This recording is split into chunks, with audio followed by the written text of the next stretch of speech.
Indo-Israel Chamber of Commerce and Industry, in association with the embassy, has been actively promoting trade relations between both the countries of India and Israel. And we had been as well concentrating onto the culture aspect some time back, where we had hosted a film festival in Hyderabad. And fashion being an indirect part of the culture, the Chambers is endeavoring to take forward the fashion aspect internationally too, from the state of Andhra Pradesh. And if one could wonder how, the local artisans in the Andhra Pradesh are of recent receiving the international platforms for the recognition of their works, which are now known worldwide too.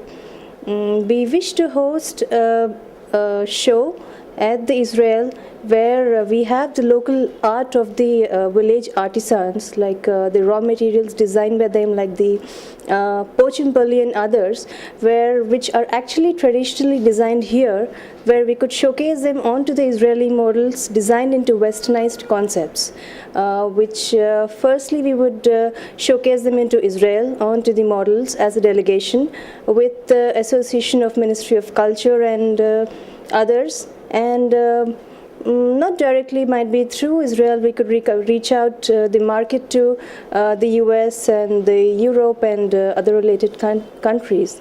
So that's one of the agendas of the Chambers, which we will be taking forward some time from now, and hope that would be a good success as well.